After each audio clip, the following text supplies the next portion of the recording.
I've forgotten what the question was. What was the most challenging for scene?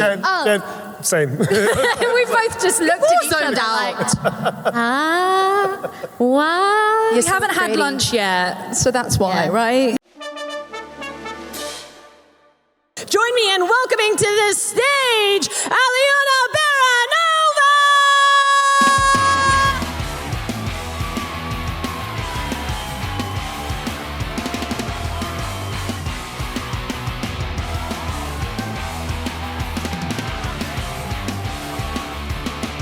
Let's keep it going for Jennifer England!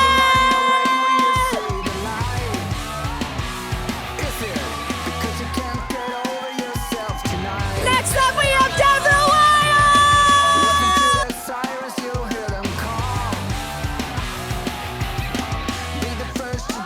And lastly but not leastly, the master of chaos himself, Newbon!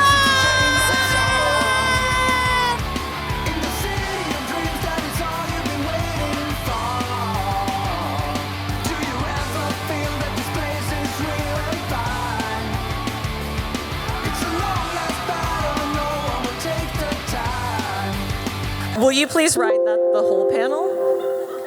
Don't tell her to do that. Please? For me? Yeah. I'm sure the insurance is going to love it. Ask me anything. Please don't die. I don't know how American medical insurance works, babes. I'm not filling in that paperwork for you. Did you just check the time? No. I've just realised that I had the same problem as last time with this outfit. And, Yeah. it's okay. It's fine. It's fine. Also, how about instead of doing the panel, we just have a party DJ, a rave. A rave. Hey, rave. Come back. Turns fall Calm out, down. boy, back on, please. Where's he going? He went to have a coffee. I like that you've made sure we had waters ready. I mean, if we want to do a bit, I'll leave the stage again. That's a joke only for the people who watch the Emerald City Comic Con panel. In Seattle, when there wasn't waters on the stage, Ashley went to go get waters and we all hid. We just hid. I remember that. Yeah, we just hid. And someone stayed hid for a really long time. Someone took the joke too far. I was sat with people. They knew where I was. Were you sat with a dog? Is that why you... Yeah. That's what we love. We love inside baseball here in Chicago. First and foremost, welcome to C2E2. Hello. Yeah. Thank you. Hi. You lot are rowdy today. I like the rowdy energy going on. Yeah. Sorry, I've got my back turned to you. No, it's not. I like you. That's how we feel about Neil. It's been amazing how long it's gone before familiarity turned into contempt. So I'm really well done, you lot. I'm really proud of you. So let's do a controversial Chicago question to start. Which do we prefer, a Chicago hot dog or Chicago pizza?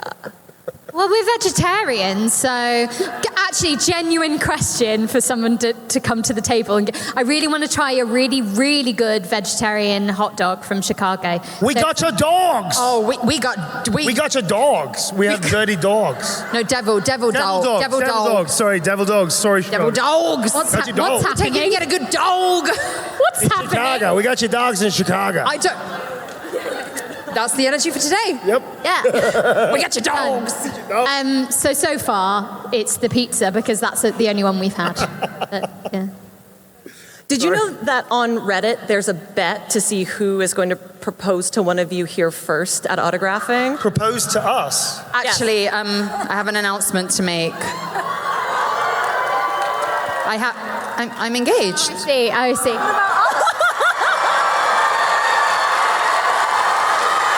Did you see this? To range. Magnificent. Of course. Because apparently this is the Midwest. What about us? And also to you. Hey, we are going to Vegas in a couple of weeks. Yes! And you know what they have in Vegas? Why am I standing up like a... Sit down! Because you also wanted to test the power of your health insurance in the United States. Friends, I know a lot of you have already got your questions in, but don't forget, you're going to see the QR code coming up on stage periodically throughout the panel. Be brave, ask your questions. I'm not ashamed to say anything on your behalf to these nice folks up here, so get them in. We already have a couple, so are we ready to start fan questions? Yeah, let's do it. Yes. Let's start with Lucifer, because that seems safe. Let's start with Lucifer. Let's start with the devil. It's the season of Lent, so it felt topical. Yep. Their question is, what is your favorite D&D spell? And I'm going to say, Neil, you got to answer first. I don't know about favorite, but I abuse Wall of Fire a lot. Yeah, right? Wall of Fire is my go-to. Well, this has gone to shit, so I just sort of whack it down quite a lot in my playthroughs. Yeah, like that. Good answer. Yeah. Who else is feeling brave? Favorite D&D spell? A character maybe that casts spells. All right. So obviously, Spirit Guardians is goated. Yes. But who saw Critical Role last night? How good was the Oh no, it's spoilers. I can't say. Oh shit. Okay, there was a really good moment where. No, I can't say. But it was something Liam did With a spell. and it just like kind of saved the fight, right? Like it was like the central point. And now I'm like, I want to do clever stuff like that now. Yeah. You're very clever. Thanks. You're welcome. Thanks. Are we doing another lap? No. You said I have to answer questions on the scooter. I did. Oh my God, this is going to go so My badly favorite wrong. one is Speak with Animals, obviously. Yes. And let me clarify an error for the aforementioned Emerald City Comic Con. Do you know what the average life expectancy of a squirrel is? You were wrong though. I was wrong. What did you say? I said 3 years. And it's like 8. It can be up to 20. It's a great time. Hell yeah. Yes. So there's hope. There's hope left. Caitlin asks, what was the most challenging scene to do for your character and why? And I think maybe for Aliona, what was the most difficult scene to direct? I spent 10 minutes recording the squirrel, so I don't have an answer for that. To direct, I think it's the emotional scenes for everyone, because by the time we got to the meaty parts of people's stories, we'd been working together for years, so watching you guys like really go there emotionally and go through the trauma that your character is going through, you're a professional, you're a director, you're just helping your friends at this point and girlfriend, but you also just want to like stop and hug them and be like, no, it's fine, don't go there. So any hard-hitting stuff with all of your characters. I'm trying to make eye contact with Dev and she's just zoned out. She is not here.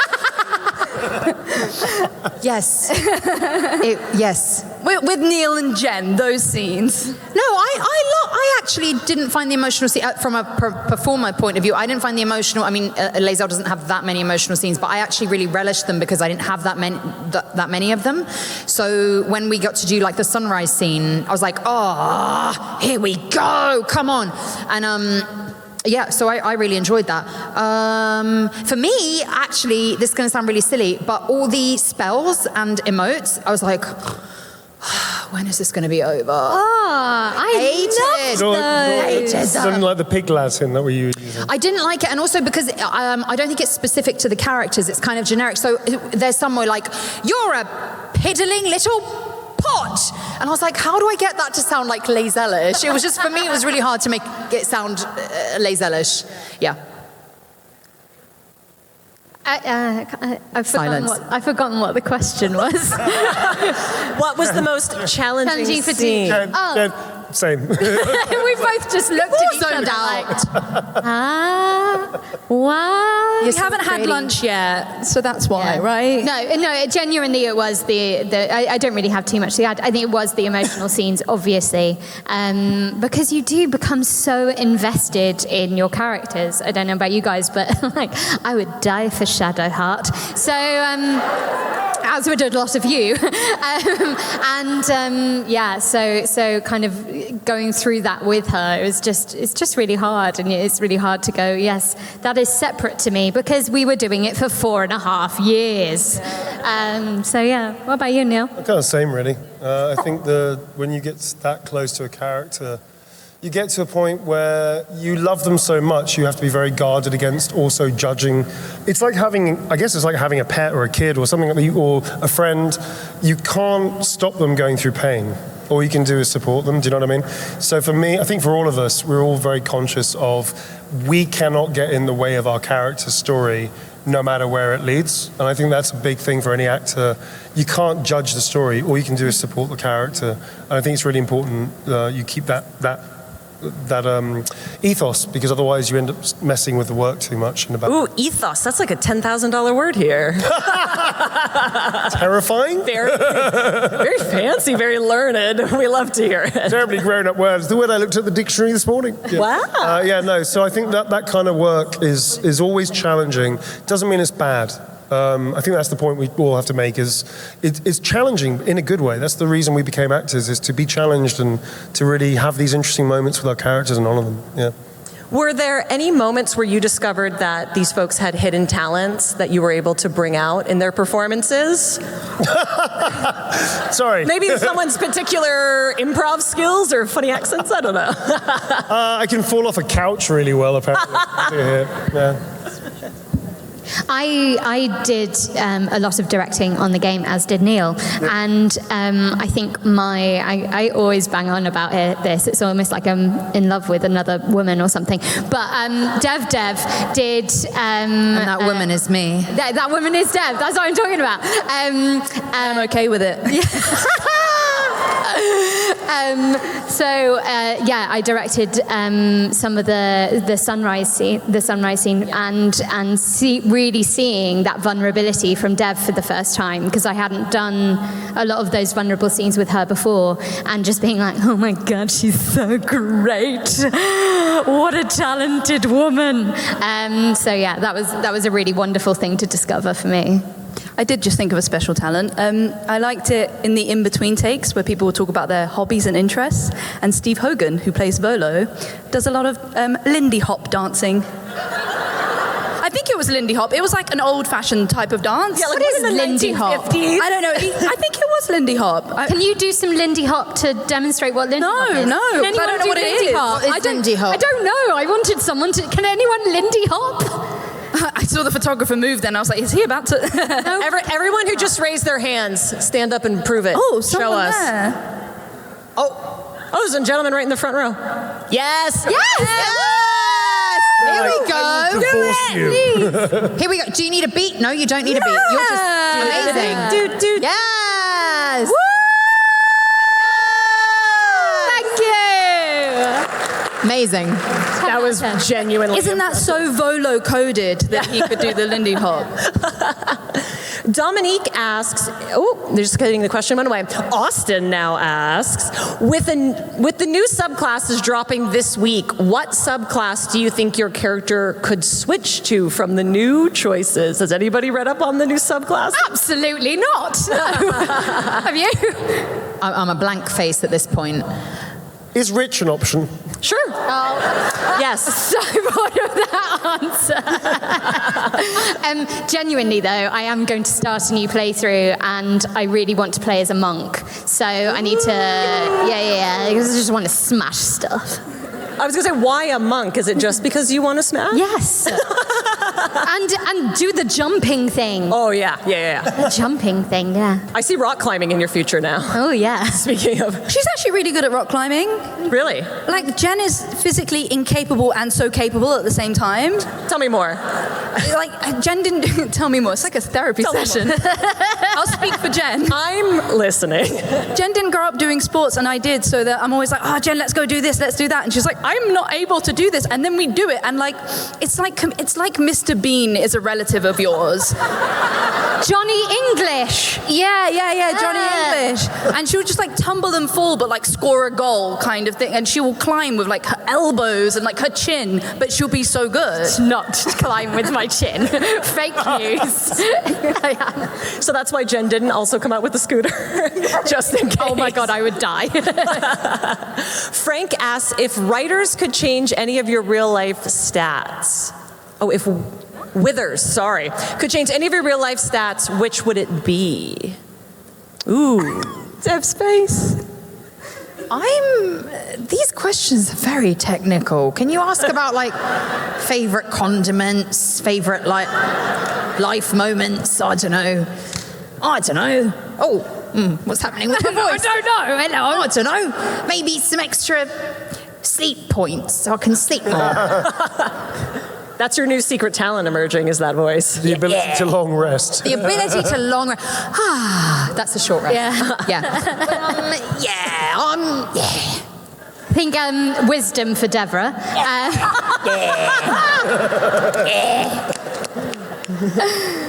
No, genuinely, dexterity. I'm really rubbish at acrobatics. That would be a good one. Yeah. Would that be a skill point? Does that count? Acrobatics? Sure. I'm going to say yes. Kind of. Stealth. I'm not a jerk. Stealth. Oh yeah, for pickpocketing people. Yes. In real life. Because we do that all the time in our everyday lives. I'm not following. What's happening? You know what? Well, maybe we move on. We think we're going to move on. Also, I can't really hear because this is very echoey. Yeah. Okay. Because I see you're kind of down I'm here. doing this. You're just, okay. I just genuinely wanted to see how long you would keep screaming into the microphones. You could probably like walk away and we might not notice for quite a while. Not because you're wonderful. Yes. Like we No, you are very necessary here. but we would entertain each other for no. Come back! Quickly, go hide! Oh God, the stairs. Oh. So we're moving on. Dominique asks. Yes. If you had a Freaky Friday dilemma with any character, who would you choose? What are you looking at me? I guess I want to see how sad I can get. Like, not sad, but like dress sad. Explain. Shadowheart dresses sad. She does. She's a goth girl, okay? Yeah, so I would probably do a Freaky Friday with Shadowheart as Astarion. Yeah. As Astarion. Yeah. I'm so sad now. Yeah. I'm thinking a lot. I don't like water. Very good. Yeah. Good knowledge of Shadowheart. Oh, there they are. There they are. Thanks. Yeah! That's some He just Oh my God. Somewhere the stage manager is screaming. It's just screaming. If anyone else ever calls me unhinged again, I'm going to pull up this interview as proof that I'm not. Mummy and Daddy are being very well behaved. Mommy and today. Daddy are being so sensible. No, it's Mommy and Daddy. Mommy and Daddy. Mommy and Daddy. can I just say these are the questions. Get that dog. They're still going. These are the questions for Roger Clark and Rob Whitehall. Let's do those. No, I won't question for stop Roger. it. It's funny, we actually wound up talking about James Bond and doing none of those questions. So if we want to redo the Red Dead Redemption 2 Popverse exclusive interview, who's your favorite James Bond and why? I like Daniel Craig, actually. I think Daniel Craig was a good one because I like they took it back to the old school kind of version idea of him. Yeah. Also, he's not a dickhead. Which Yes. also helps. Like, seriously, there have been a couple that are a bit problematic. So I think it's a little bit problematic. Sean Connery was a little Oh, problematic. he was very problematic. No, but what I mean is, like, I really liked his take that they took it back to like the original idea that Ian Fleming had. I think he did a brilliant job. I think it was wicked. Yeah, I liked him a lot. Good answer. Fun fact, did you know that Ian Fleming wrote Chitty Chitty Bang Bang as well? Did you know that he worked with Sir Christopher Lee, who plays Saruman, and they fought Nazis together in the Great War? They were in part of the same department. Fun facts. Fun fact. So Tara says, what flaw or what others would consider a flaw about your character do you find endearing? I have no flaws. Neil's the host now, so now I get to I'm the answer host now. question. Accurate. Us as people or the characters? I think interpret it as you will. Let's do us as people. Flaw that About ourselves. Yes. I think Timekeeping. other people are fine endearing or not. Timekeeping. is that endearing? I would agree with that. Endearing. Yeah, endearing flaw. Oh. None of us are endearing whatsoever. You're grumpy, but it's cute. Yeah, you are grumpy and cute. That's Yeah. good. Yeah. I talk a lot. In the Do morning. Jen now. Do Jen. Yeah, I do, Jen. Endearing and Wow. Okay. I guess the other girlfriend's got to take over. Yes. You're pretty clumsy and it's cute. I'm very clumsy. no, I've got one. Your big emotions are really cute. Like the big feelings. Such big feelings. Big feelings. It's so cute. It's okay. People with big feelings are the best people, right, guys? Yeah. I think this is the healthiest example of a polycule I've seen in a really long time. I'm just a friend. Neil's like, I'm just here to talk a lot. I like it. My endearing one from Neil is the fact that he will quite often tell you the same story about 7 times. I'm easing into old age very early. And you're like, you've definitely told me that. I'm going to be one of those old guys who starts talking for like an hour about the same thing. And everybody's like, very good, Grandpa. Thank you very much. Yeah, no, that's the thing you did, yeah. Baldur's Gate, great. Cool story, Grandpa. What are some classic Neil stories that we've heard? No, I know, they're too I risque. think that's off limit. Those are private. Those are off limit. Can I say Dev's one? Oh no, wait, I forgot what it was. Endearing flaw. Endearing flaw. No, I had a really good one. Just a sec. Hang on. Wait. No, it's gone. No, I'm not okay. I haven't eaten. I think we're handing Where's the brain back to today? you. Oh, no, You're the moderator now. You're in charge. Have you been tadpoled? Oh, that's it. That she's like a cat. So you can't like you have to wait for her to come to you. If you come to her, she'll like hiss at you from underneath the underneath the sofa. Dev didn't like it when I hung out with another cast member too much, and then the next day she was like, "Remember, I'm your friend, okay? Remember," and rubbed her scent on. Yeah, I'm very possessive and very jealous, and that's Great. not okay. Territorial, just like a cat. Yeah. Are you in Aries? No. Are you in Aries? What? Aries, no. Star sign. I can't hear. Libra. I'm a Libra, so I'm very balanced. She's not. Wow, a very lukewarm round of applause there. Very lukewarm, but I'll take it. Betsy said, if you were attending C2E2, what would you cosplay as? Ranch. Yes, correct. Jennifer English's girlfriend. Too late. What was the question? I'd like to be incognito. I'd go as a helldiver. Yeah. Yeah, right?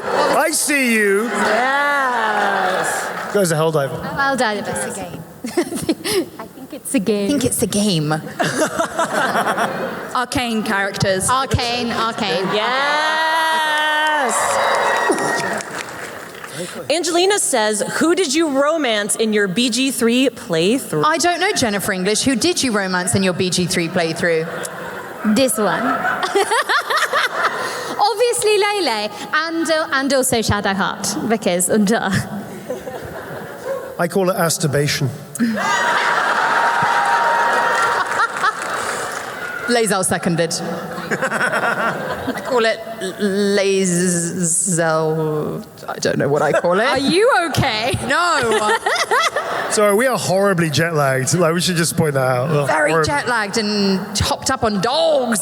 Dogs. Get your dogs. Get your dogs.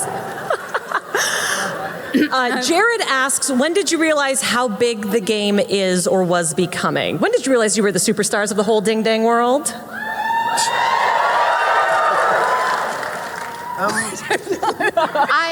Do you know what? I did that thing. If anyone's got ADHD, will probably understand. Do you know that thing where you don't hear what was said, but you know you might and probably will hear it afterwards, like a few seconds later, and you're like, okay, yeah, now that did not happen. That's just the microphones. Yeah, it's the microphones. Yeah. What was the question? Oh, when did you realize how big the game was becoming and the impact that you were having? Do you want to ride the scooter? It's really good for ADHD. Yeah. No, I will fall off the stage in front of a lot of people. I think all of us got a sense it was going to be a great game when we were making it. I don't think any of us knew, including Larian, didn't know how big this thing was going to get. I think the first time, when it was launched, all of us were sort of away doing our stuff. And I think we all got a sense of, oh my God, this game is really, really good. And I think gradually, bit by bit, we've all experienced, including people at Larian as well, the community coming forward and telling us how much it meant to them. I think at that point, when people started doing that, our first convention was at MCM London, we realized, wow, this has touched people in a way that we did not predict, we did not know. And I think actually in terms of games, it's not unique necessarily, but it was definitely a standout experience.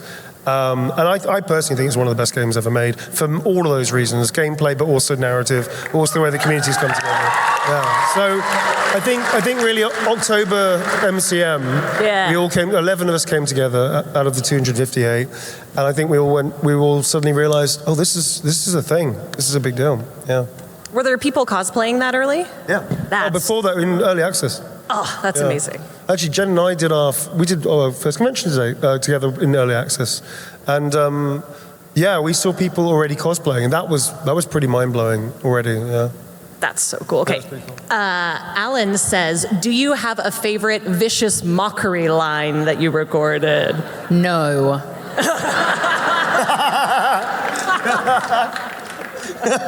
That was all the Shakespearean ones, right? I fucking loved those. Sorry, am I allowed to swear? Yeah? It's just us and the whole internet. It's just us and the whole internet. No, I can't remember any of them though. Do you remember any of them? I don't remember any. Do you guys remember any of them? What's your favorite ones? Yeah, exactly. Like one at a time. Something like 500. Does anybody have one? Like, just shout it out. I think you have one here at the front. You're too Midwest. You can't remember either. Come on. Yeah. Vicious mockery lines. Anybody remember one? What? That's it. Elminster's bull bag. Elminster's bull bag. I would have enjoyed saying that. Yeah, man. Yeah, you probably. I must have said it. Yeah. That was a really great delivery, whoever did that. Ooh. That was great. High compliments. Because we're talking about lines, Valerie asked, what is your favorite line from another character? Oh, I said this at the other panel, but the epilogue was recorded after the game was already out, and the writer of Shadowheart, John Corcoran, who we love and adore, messaged me and said, right, what should we get into the game? Like, any ideas? And I was like, yeah, God's favorite princess, can you get this? But it's not actually that line that is my favorite. He surprised us by putting in a line about Shadowheart and the squirrel that I voiced, where at the end of the game, if you've romanced Shadowheart, she says, she's just protective. I give her a shoulder to perch on and all the nuts she can manage. Yeah. Aww. Because she's adopted the squirrel at the end of the game, so John made us canon in the game. It's beautiful. My favorite line is a Shadowheart line where she says, "You pick those by hand, they're deadly poisonous." Joking! It's the finger guns for me, really. It's the finger guns. Yeah. Fantasy finger guns. Yeah. I think it's the same. That's a t-shirt, Fantasy Finger Guns. Yeah. Thank you. Mine would be Jacques Von Ashtu.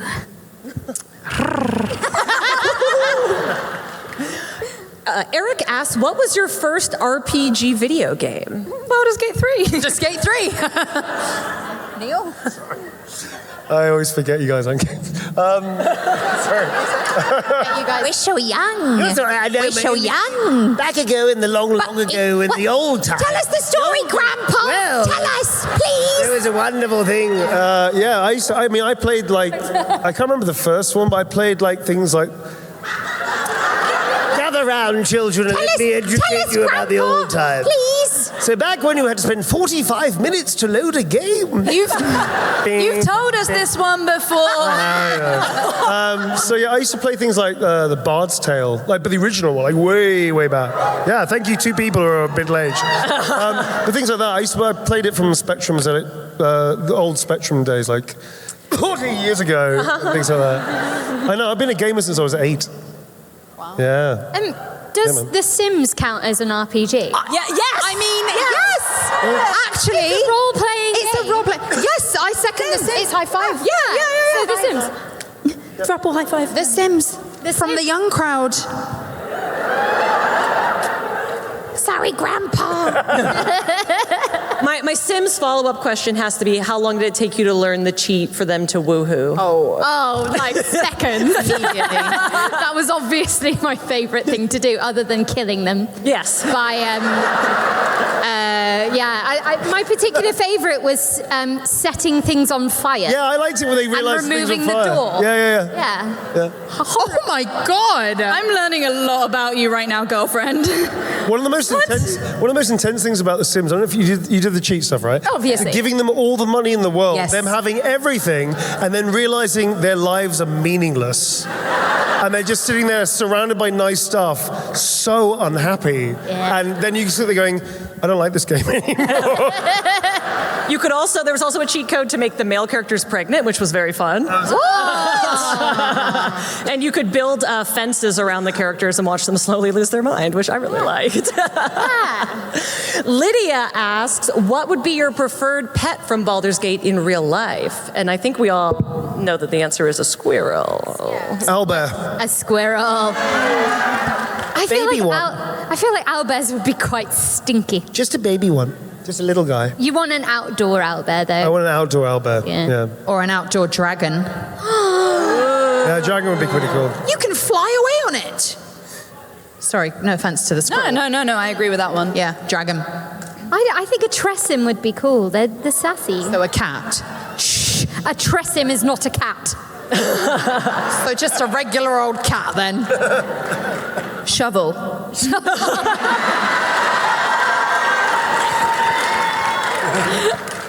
Sarah asked, if you could pick a color to describe your aura, what would it be? Our own personal auras. Yes. I think we should do each other's. Yes! Okay. Okay, all right. That's actually a lot better. Yeah, do that. We all need lunch, like we're just gone. Tell us, Auntie. I don't Who's know. going first? I feel like Neil's would be like, I think a hot pink, actually.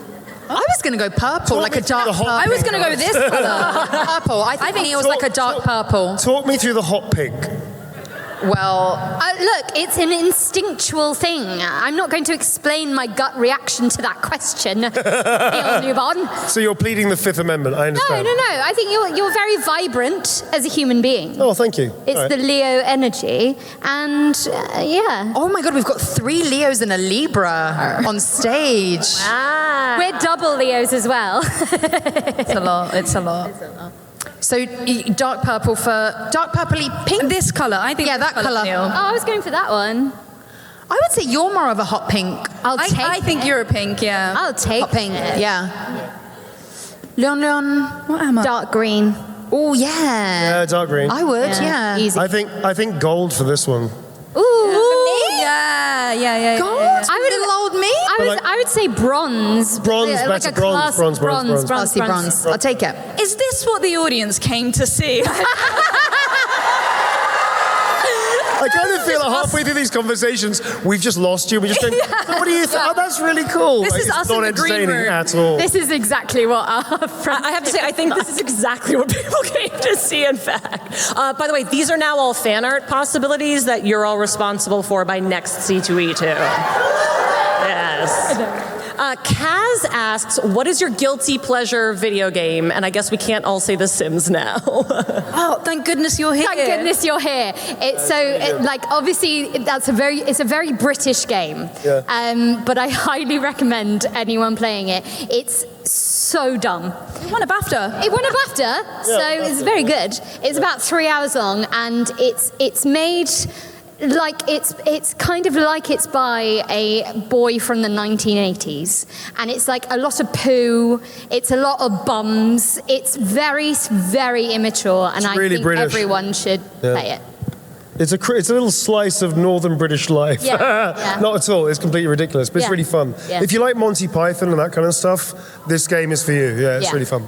Yeah. I thought you were just saying, gosh, thank goodness you're here. And I was like, that's a really weird place to insert that comment. I don't know that game. I haven't played a lot of video games, but I do enjoy It Takes Two. That's not guilty though. That's like guilty. Get in the zone game. Yeah. Neil? Okay. Me, I've got loads actually. I sort of like Streets of Rogue, which is a really silly, pixelized, very manic, very chaotic game. Helldivers is a big thing for me as well. Helldivers feels like a guilty? release at the moment. Do you know what I mean? Is that guilty pleasure though? Is it guilty? Guilty? Computer games are all guilty pleasures. I don't have time to play them, so if I do play them, I have to justify it. So yeah, pretty much. You just turn it into a stream and monetize your hobbies, and then you're working. I literally started streaming to hang out with my friends and to excuse myself for playing games. Yeah, that's the only reason I stream, probably.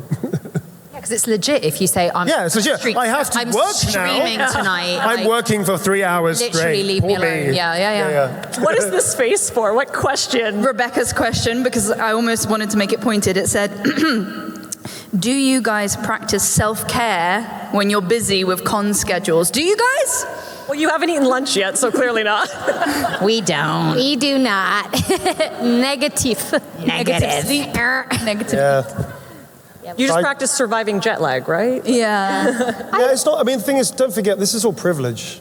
Like, none of us are entitled to this. And the fact we keep getting to do it and meeting all you lot and enjoying hearing your stories and your connections to the characters and stories and such, this is all privilege, man. So we don't really complain because it would be remiss of us to complain. If I catch myself, I'm like, hold on a second. Yeah. And I kind of zoom out and I'm like, I've dreamt of this moment. Yep. I've like manifested this moment. And I remember saying to myself specifically like, oh my God, wouldn't it be so cool to travel for work? I'd love to travel like all around the world for work. And now here I am. So I have no right to complain at all. Yeah. It's amazing. Yeah, it really is. We add about. God, we give such mummy and daddy energy, don't we? Don't complain, children. Be grateful for what you have. We're constantly saying, like, us two as a couple to get to do this is incredible. Yeah, we have the best time. And the fact that Jen brought me along on this ride as well, you could have easily been like, haha, like, off I go, and you were behind the scenes, but you, like, bye, bitch. From the beginning. From the beginning, you're like, no, you have to come with me. I need someone to hold my bag. I need someone. She does do that occasionally. Not very often, but occasionally. But also the fact that we get to do it together. Like I was thinking, gosh, wouldn't it be so lonely if it was just one of us just sitting in a little hotel room like, guys, anyone who can I have my deep dish dog with? my dog with. And it's all like of us together. We're genuine. That's the thing about this is that, I often wonder what it's like for other productions and stuff. You throw people together. They may never see each other again. Some do, some don't, I guess. But we're all genuine friends, which is the wonderfulness of this and also recording. We all became friends during the record, and we stayed friends afterwards, which is really... I didn't. Not you. She hates everyone. I know. No, I became friends with you guys after the recording. We had a cocktail. I thought we were friends, Dev. Why did you not think we were friends? I was busy. I was busy making human life inside of me. I was pregnant. 4 years? No, I didn't meet you at the beginning. But was it an empty promise? Sorry. We just need to hash something out, sorry. Talk amongst yourselves. Go on, get it all out. We kept saying, because we live nearby, and we kept saying, like, let's go to the park for a walk, and you kept saying, like, yeah, let's do that. Was that an empty promise? Can I just say something? The first year we started, we had a few months and then it was the pandemic. Yeah. So we didn't really communicate. I don't even think I didn't even know you then. Yeah, no. And then I was pregnant, so I think I have a big excuse. The game took 4 years to make. You weren't pregnant for 4 years. 2 years of the pandemic and 2 years of being pregnant. The maths ain't mathing. I'm I'm very good friends with these people. Now. I love them. Now. Dev met Jen 3 times while we were making the game. And every time she forgot that she'd met Jen. And Jen was like, I don't think Dev likes me. I'm like, no, Dev's just like that. She keeps saying she'll go for a walk with me, and she's not going for a walk with me. I was pregnant for 2 years. We're fine. We love each other. You thought Sometimes. it was a joke. Do you remember, wait. Do you remember when we started doing interviews like a couple of years ago? We were so serious very about official. them. It was all about let's communicate. You were so serious, and we've was cracked really you serious. now. Yes, we've cracked Neil. We've cracked you. Hey, like a nut. Like an egg. I just want to say that the interpreter is doing the good work. Oh my God, thank you so much. Is screaming Yes, over 'cause it's chaotic. I need to- Thank you. Thank you. Emily has a question which I've wanted to ask for a while and I think is so funny. What would be your character's go-to karaoke song? Prodigy, Rage Against the Machine, something like that. Evanescence. Oh yes. Yeah.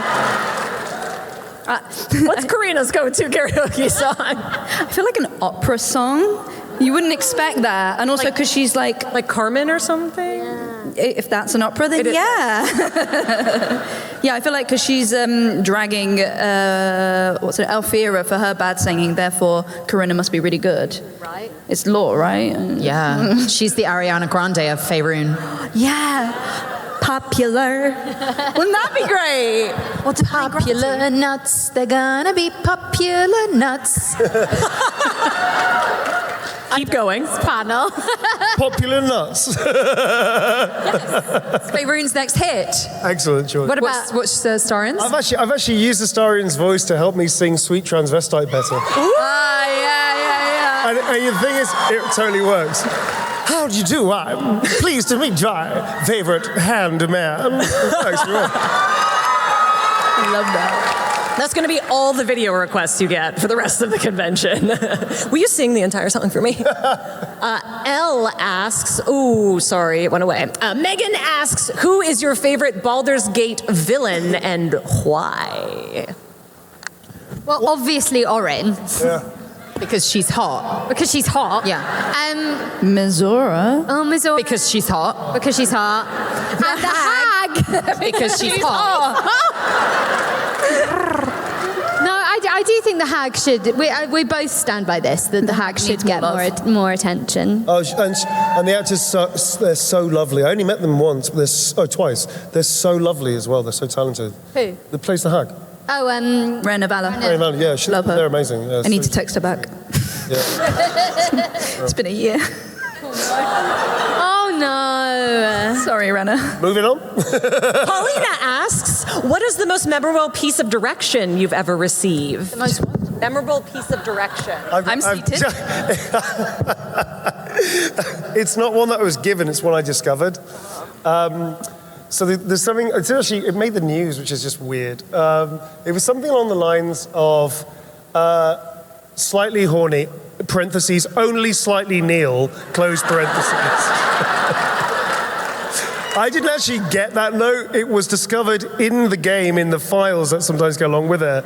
Somebody retro-engineered and opened up the game and found that note. So That's fantastic. yeah, I didn't listen to it. That's another t-shirt though. Go on, babe. So mine would be, so obviously Aliona was my performance director for nearly all of the game.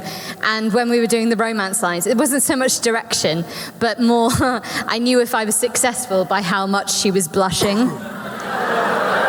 So when you hear those romance lines, they are incredibly genuine. So you had a blushometer. I had a blush, sometimes she would sink into underneath the table and I'd be like, nailed it.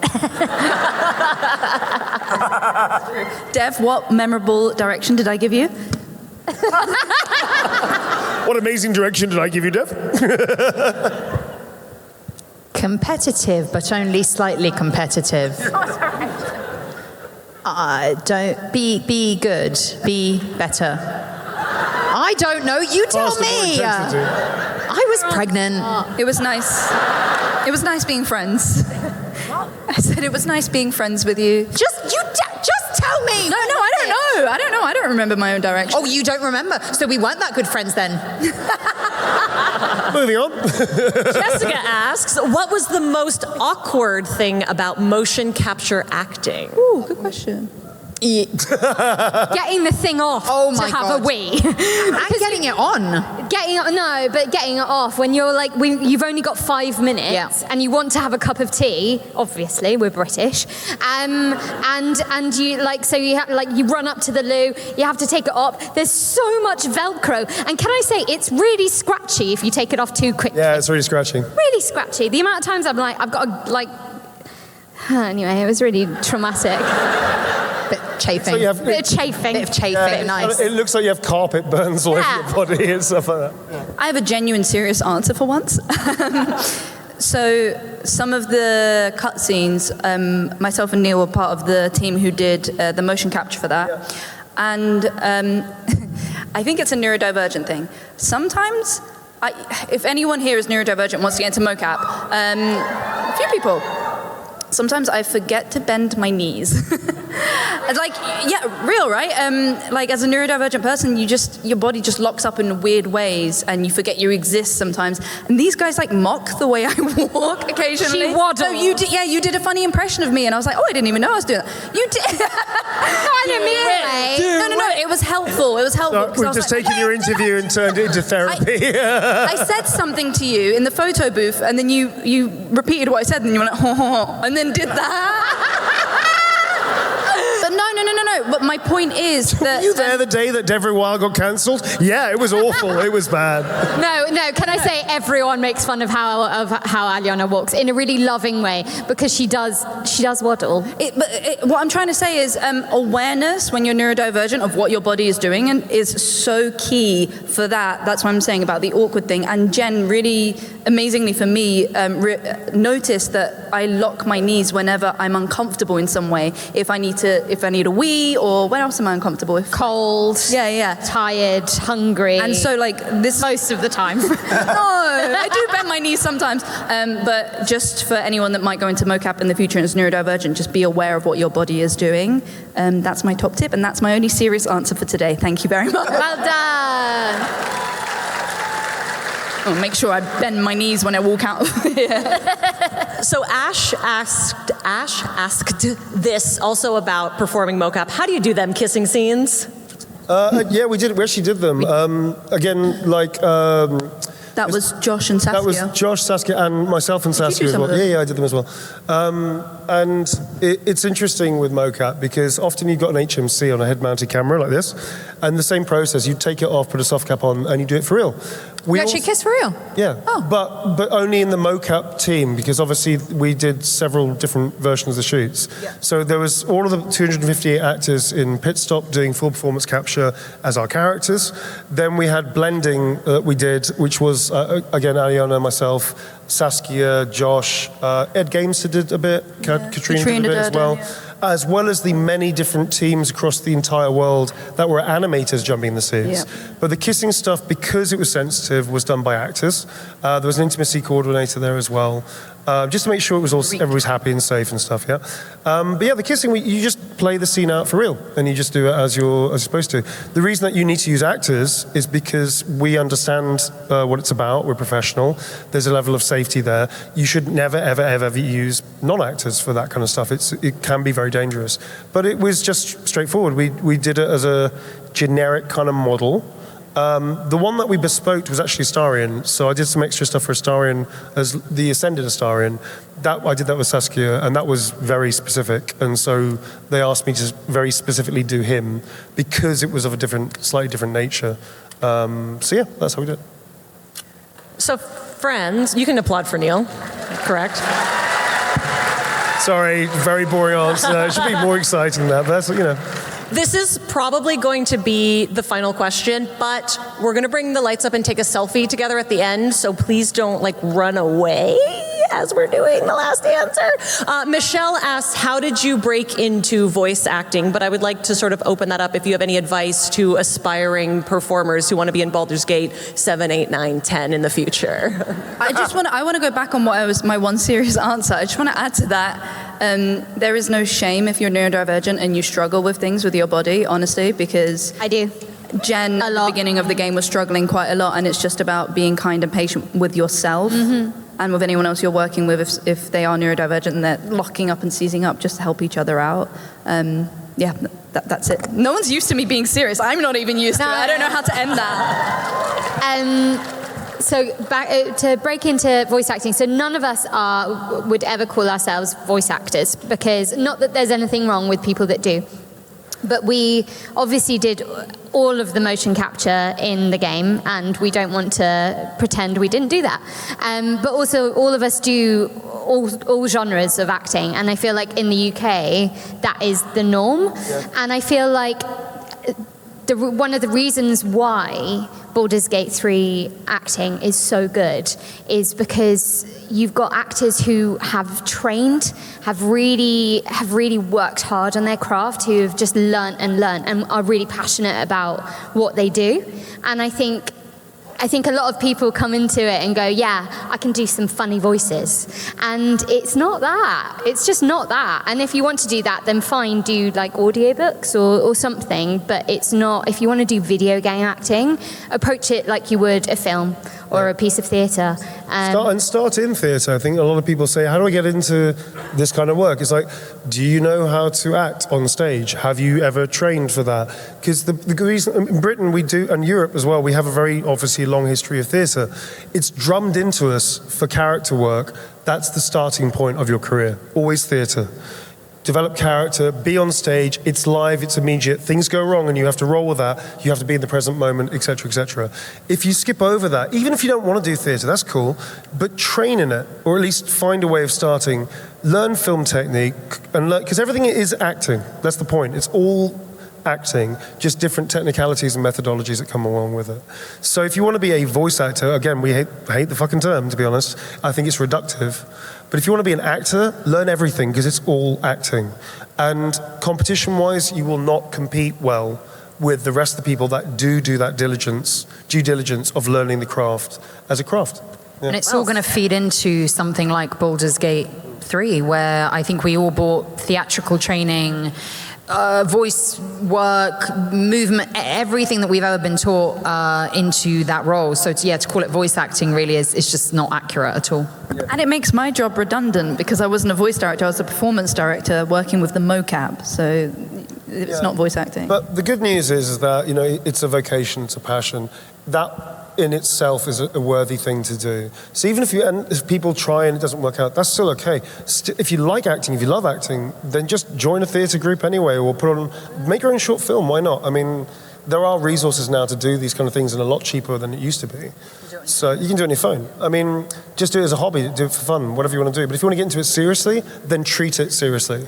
Otherwise, rejection will be overwhelming and you'll feel lost and all the rest of it. Listen, this is the culmination, me specifically, but also all of us. It took me 18 years of poverty, rejection, depression, of every other ism, to get to a point where I suddenly realized where I could start working in a better way. I had to learn those lessons. I had to do the craft work. I had to train, spend most of my money, sacrifice most things, parties, presents, funerals, weddings that I couldn't go to because of work or what have you, to pursue something that I knew that was the only thing I could do with my life, to then get lucky enough for people to champion me, to then take a risk on me, for then it to work, and then blah, blah, et cetera, et cetera, et cetera. This, where we are now, took a fucking long time. Such a long time. And a lot of effort. Such a long time.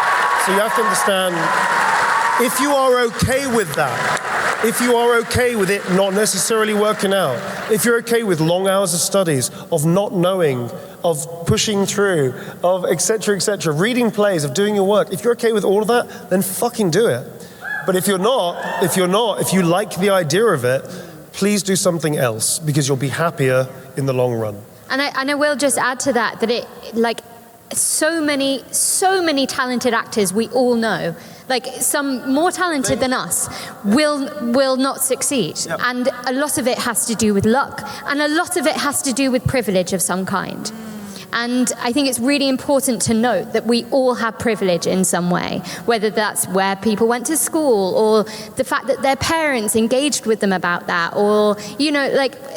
My parents lived in London, therefore I had somewhere to live. It's not just because you work hard, you get it.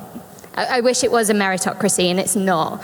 And I wish it was more. I wish it was more of a meritocracy, and there's a long way for the industry to go. Yeah. I don't know if we can say anything more thoughtful and more beautiful than that. So let's bring the lights up. Everybody stand up, pretend like you like the person standing next to you, and we're gonna take a selfie together.